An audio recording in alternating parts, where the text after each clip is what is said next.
வணக்கம். மற்றொரு காணொளி பொதறிவு தொடர்பாக. இன்றைய காணொளியில் அந்த 2022ஆம் ஆண்டு சட்டக்கல்லூரி பொதறிவு வினாத்தாளின் மிகுதி பகுதி பார்வையிட இருக்கிறோம். கடைசியாக நாங்கள் 22வது கேள்வியோ பார்க்க வேணும் அப்படின்னு சொல்லி இறுதி காணொலியோட இந்த விடயத்தோட நிறுத்தியிருந்தோம். அதோட அரசியலமைப்பு தொடர்பான விடயம். அதற்கு முன்னர் நாங்கள் இந்த காணொலியிலே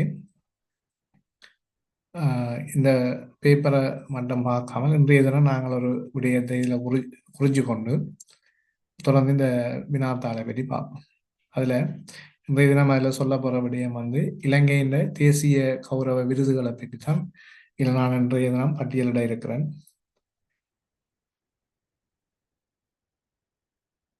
அதில் முதலாவது தேசிய விருதாக இலங்கையின் பெருமை அதன் பொருள் தேசிய விருதுன்ற பொருள் அதன் பேர் ஸ்ரீலங்கா அபிமஞ்ச இலங்கையின் பெருமை தொடர்பான ஸ்ரீலங்கா அபிமஞ்ச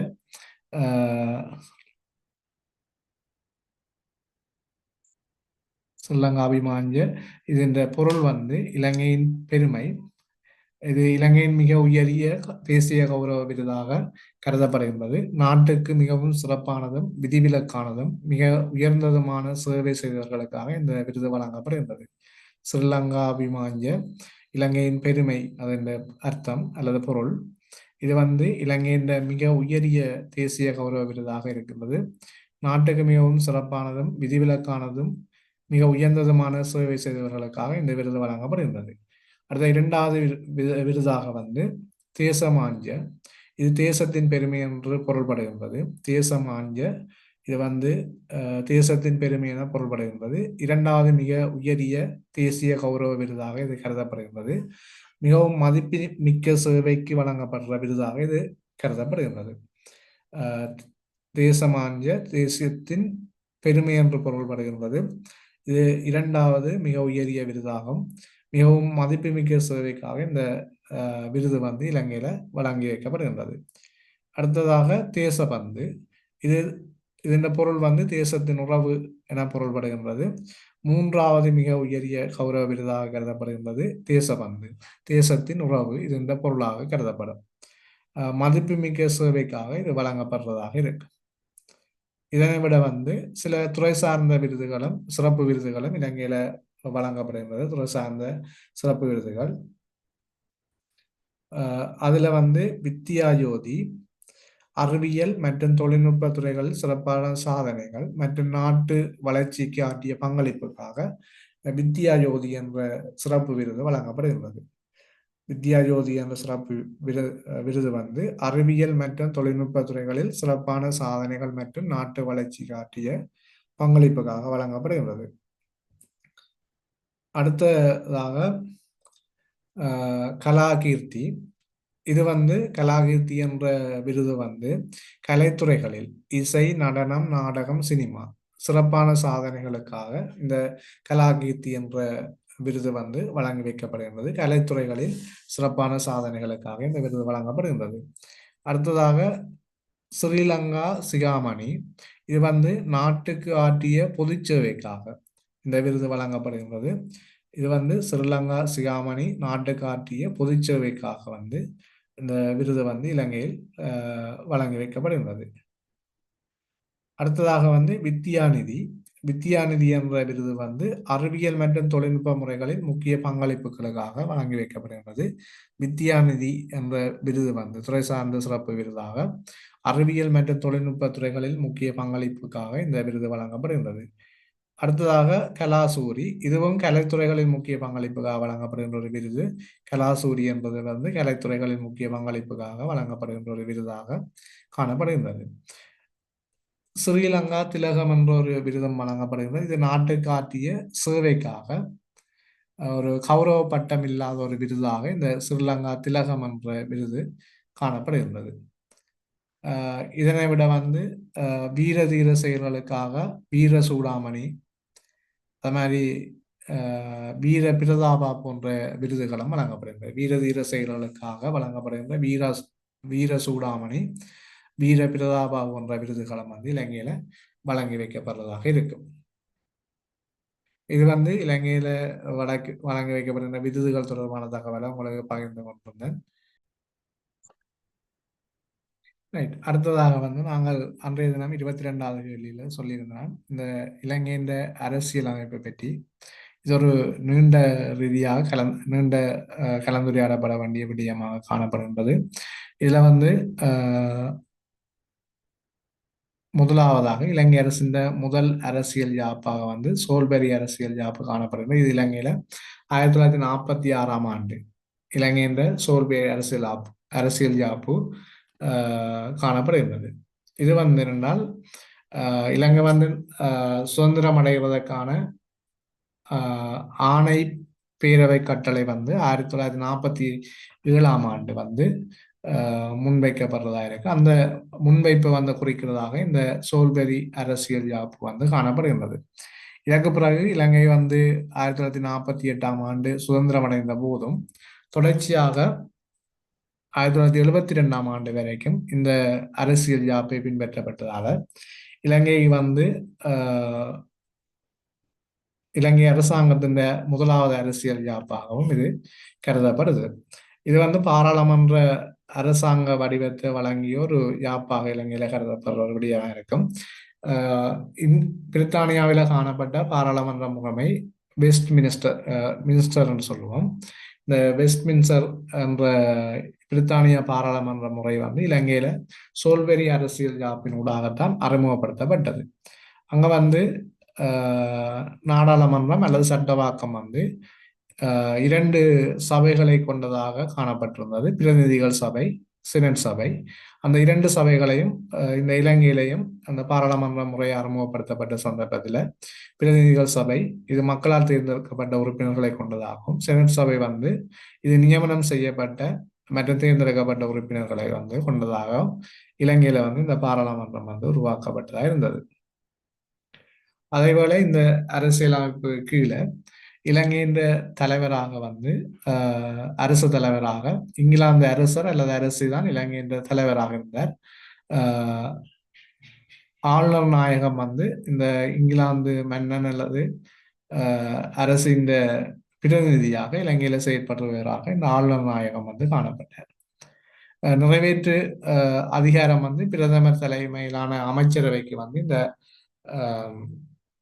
சோல்பெரி அரசியல் யாப்பினூடாக வழங்கப்பட்டிருந்தது.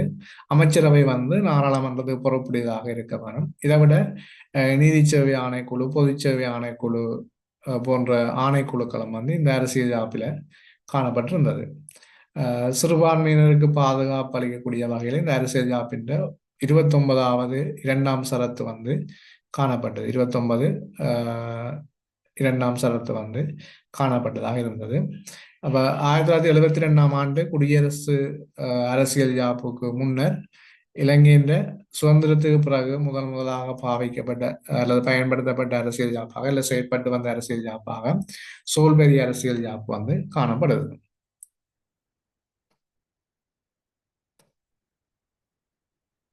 அதன் பின்னர் இந்த சோல்பெரி அரசியல் யாப்பு 1947 இருந்து 1972 வரையான காலத்திலே, பிறகு அதற்கு பின்னர் முதலாம் குடியரசு யாப்பாக 1972 இருந்து 1978ஆம் ஆண்டு வரையும் முதலாம் குடியரசு யாப்பு செயற்பாட்டில் இருந்தது. அதன் பின்னர் 1978 இருந்து இன்று வரைக்கும் இரண்டாம் குடியரசு யாப்பு இலங்கையின் செயற்பாட்டில் அல்லது சட்ட ரீதியான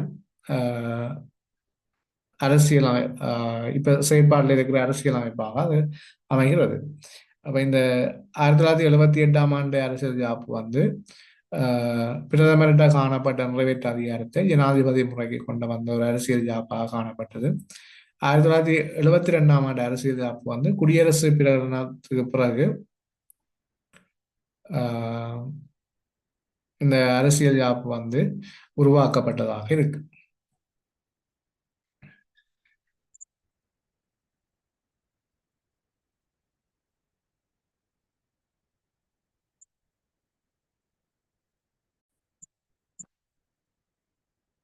தொடர்ச்சியாக வந்து நாங்கள் இந்த இரண்டாவது அரசியலமைப்பை பார்ப்போம். 1978 இரண்டாவது அரசியலமைப்பு பற்றி கழிச்சிட்டு அங்கே அடுத்த அரசியலமைப்புகளை பற்றி பார்க்கலாம்.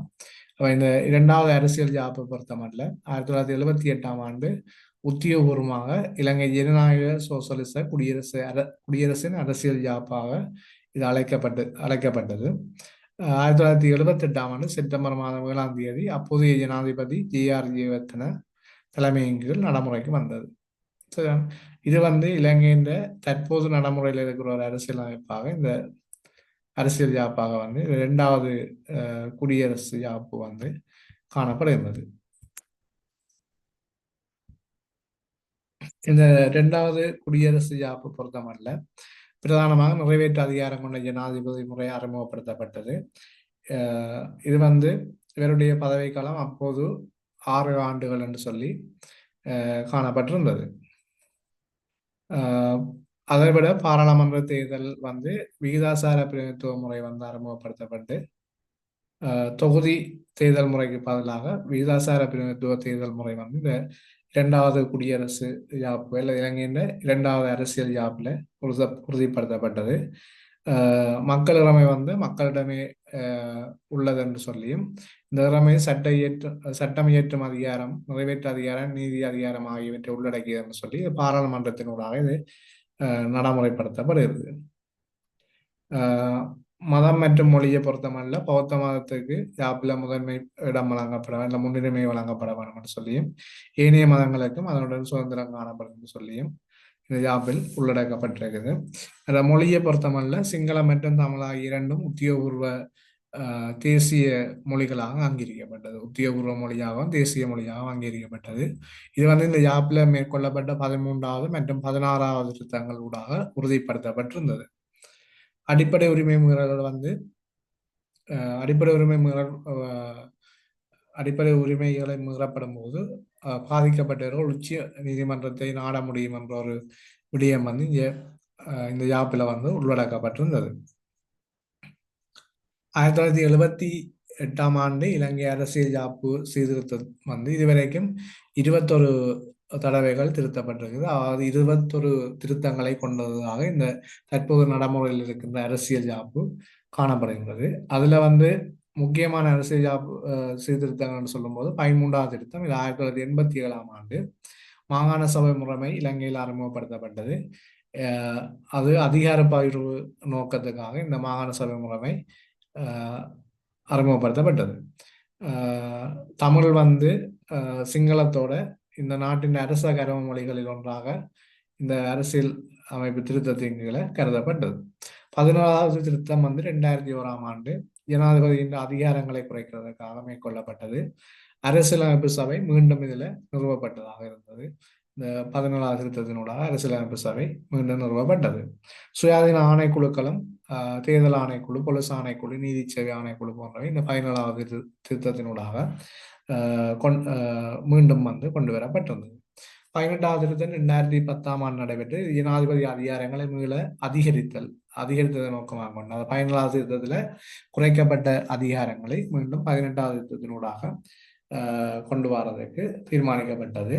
அந்த திருத்தத்துல வந்து ஒரு ஜனாதிபதி வந்து எத்தனை தடவைகளும் பதவிகளை வகிக்க முடியும்னு சொல்லப்பட்டது. ஒரு ஜனாதிபதி வந்து எத்தனை தடவையும் பதவி காலத்தில் தொடர முடியும் என்று சொல்லி அந்த 18வது திருத்தத்துல உள்வாங்கப்பட்டிருந்தது. அரசியலமைப்பு சபை 18வது திருத்தத்தினூடாக நீக்கப்பட்டு பாராளுமன்ற குழு வந்து உருவாக்கப்பட்டது. பாராளுமன்ற குழு முறை வந்து இந்த அரசியலமைப்பு சபை நீக்கப்பட்டு 18வது திருத்தத்தினூடாக அறிமுகப்படுத்தப்பட்டிருந்தது. இதன் பின்னர் 2015 19வது திருத்தம் ஜனாதிபதி அதிகாரங்கள் மீண்டும் குறைக்கப்பட்டது. 18வது திருத்தத்துல காணப்பட்ட இந்த ஜனாதிபதியின் அதிகாரங்கள் வந்து கணிசமான அளவில் 19வது திருத்தத்தினூடாக குறைக்கப்பட்டது. பதவிக்கால எல்லைகள் வந்து 19வது திருத்தத்துல வந்து மீண்டும் 2 தடவைகள் ஒரு ஜனாதிபதி பதவி வகிக்க முடியும் என்று சொல்லி திருத்தங்கள் கொண்டு வரப்பட்டது. ஜனாதிபதியின் பதவிக்காலம் 6 வருடங்கள்ல இருந்து 5 வருடங்களாக இந்த 19வது திருத்தத்தினூடாக மாற்றம் செய்யப்பட்டிருந்தது. அரசியலமைப்பு சபை பாராளுமன்ற குழுவுக்கு பதிலாக 18வது திருத்தத்தில் காணப்பட்ட பாராளுமன்ற குழுவுக்கு பதிலாக அரசியலமைப்பு சபை மீளவும் வந்து இந்த 19 திருத்தத்தினூடாகவும் கொண்டு வரப்பட்டு சுயாதீன ஆணைக்குழுக்களை நியமிக்கும் அதிகாரம் வந்து அரசியலமைப்பு சபைக்கு திரும்ப வழங்கப்பட்டிருந்தது. 20வது திருத்தத்தை பொறுத்தமட்டில் நிறைவேற்று அதிகாரத்தை பலப்படுத்துவதற்காக 19வது திருத்தத்தில் குறைக்கப்பட்ட சில ஜனாதிபதியின் அதிகாரங்கள் மீண்டும் அதிகரிக்கப்பட்டது 2020ஆம் ஆண்டு 20வது திருத்தத்தில் 20வது அரசியலமைப்பு திருத்தத்துக்கு அமைப்பாக சுயாதீன ஆணைக்குழுக்கள் மீது ஜனாதிபதிக்கு அதிக கட்டுப்பாட்டை வந்து இந்த திருத்தம் வந்து கொண்டு வந்தது. அதன் பின்னர் 21வது திருத்தம் 2022ஆம் ஆண்டு மேற்கொள்ளப்பட்டது. நிறைவேற்று அதிகாரத்தை கட்டுப்படுத்துவதற்காக 20வது திருத்தத்தில் வழங்கப்பட்ட சில அதிகாரங்கள் மீள குறைக்கப்பட்டது. 19வது திருத்தத்தில் காணப்பட்ட சில ஏற்பாடுகள் வந்து மீளவும் கொண்டு வரப்பட்டது. அப்ப அரசியலமைப்பு சபை சுயாதீன ஆணைக்குழுக்களை நியமிப்பதற்கான முறைமை வந்து அரசியலமைப்பு சபைக்கு திரும்பவும் கொண்டு வரப்பட்டு அரசியலமைப்பு சபையூடாக சுயாதீன ஆணைக்குழு நியமிப்பதற்கான வழிகள் 21வது திருத்தத்தினூடாக ஏற்படுத்தப்பட்டது மீண்டும்.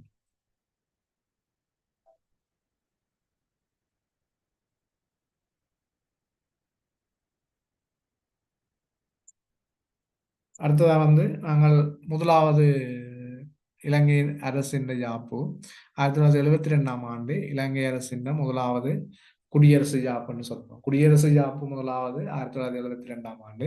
பொதுவாக இளைஞர் அரசியல் யாப்பு முதலாவது அரசியல் யாப்புன்னா அது சோல்வெரி அரசியல் யாப்பு இருந்தது. இலங்கையின் குடியரசு தினம் 1972ஆம் ஆண்டு மே மாதம் 22ஆம் தேதியாக குடியரசு தினம் காணப்படுகின்றது. அந்த காலப்பகுதியில் ஸ்ரீமாவோ பண்டாரநாயக்கா தலைவராக இருந்து சுதந்திர கட்சியின் தலைவராக இருந்த சந்தர்ப்பத்தில் இந்த யாப்பு வந்து கொண்டு வரப்பட்டதாக இருந்தது. அவர் பிரதமராக செயற்பட்டு கொண்டிருந்தார். இதில் வந்து குடியரசு பிரகடனம் வந்து அறிவிக்கப்பட்டிருந்தது. 1972ஆம் யாப்பில் இலங்கையின் பேர் வந்து சிலோன்டா என்று அழைக்கப்பட்ட 1972ஆம் ஆண்டு வரை சிலோன் என்று அழைக்கப்பட்ட பேர் வந்து நீக்கப்பட்டு இலங்கை குடியரசு என மாற்றப்பட்டிருந்தது. பிரிட்டிஷ் ஆதிக்கத்தின் முடிவு கொண்டு வரப்பட்டது. இதில் வந்து பிரிட்டிஷ் மகாராணி வந்து பேரளவு அரசு தலைவராக இருந்து வந்தார். இந்த முறை வந்து 1972 இருந்து அகற்றப்பட்டிருந்தது. அதுக்கு முன்னர் இலங்கை இந்த பேரளவு தலைவராக பிரிட்டிஷ் நாட்டின் அரசர் அல்லது அரசி வந்து அதில் செயற்பட்டு கொண்டு இருந்தார். அப்புறம் தேசிய அரசு பேரவை வந்து அறிமுகப்படுத்தப்பட்டது. பாராளுமன்ற திறமை வந்து தேசிய அரசு பேரவை, இது வந்து பிரதிநிதிகள் சபைன்னு சொல்லி இந்த 1972ஆம் ஆண்டுக்கு முன்னர் பயன்படுத்தப்பட்டது அல்லது காணப்பட்டது. அரசின் அதிவியர் கருவியாக இந்த தேசிய அரசு பேரவை வந்து செயற்பட்டது.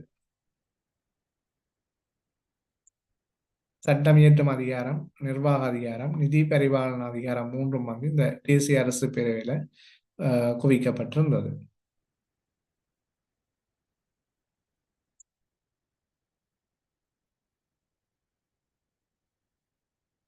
இலங்கையின் குடியரசு ஜனாதிபதியாக முதலாவது குடியரசு ஜனாதிபதியாக வில்லியம் கோபல்லாவ காணப்படுகின்றார்.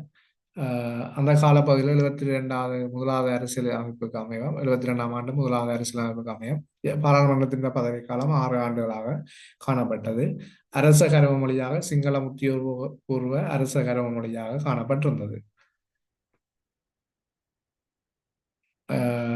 அந்த இடத்துல தமிழ் வந்து அதில் அரச கருவ மொழியாக கருதப்படையில பௌத்த மதத்துக்கு அரசினால முன்னுரிமை அளிக்கப்பட்டது. அடிப்படை உரிமைகள் வந்து முதலாக 1972ஆம் ஆண்டு முதலாவது அரசியல் யாப்புல இலங்கையில சேர்க்கப்பட்டிருந்தது. இலங்கையில் அடிப்படை உரிமைகள் வந்து முதலாவது அரசியல் யாப்புல 1972ஆம் ஆண்டு 1972ஆம் ஆண்டு உள்வாங்கப்பட்டிருந்தது.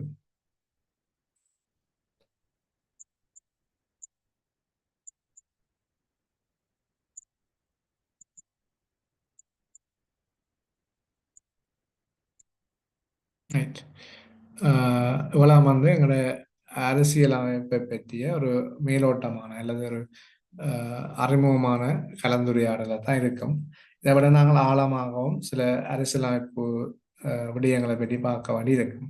இனிமேல் நாங்கள் அந்த முதலாவது அரசியலமைப்பு திருத்தத்தின் 21 திருத்தங்களை பற்றியும் பார்க்கலாம். அதில் கொஞ்சம் நீண்ட விடயங்களை உள்ளடக்கினதாக இருக்கும். இருந்தாலும் நாங்கள் அது சம்பந்தமான விடயத்தை நாங்கள் அடுத்த வகுப்பில் கலந்துரையாடலாம் அப்படின்னு நினைக்கிறேன். ஒவ்வொரு 1978ஆம் ஆண்டு தற்போது நடைமுறையில் இருக்கிற 21 திருத்தங்களையும் என்னென்ன விடயங்கள் செய்யப்பட்டிருந்தது அப்படின்னு சொல்லி நாங்கள் அதை கலந்துரையாடலாம் என்று எதிர்பார்த்திருக்கிறேன்.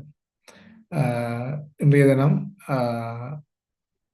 இதோட இந்த காணொலியை நிறைவு செய்கிறேன். அடுத்த காணொலியில் நாங்கள் சந்திப்போம்.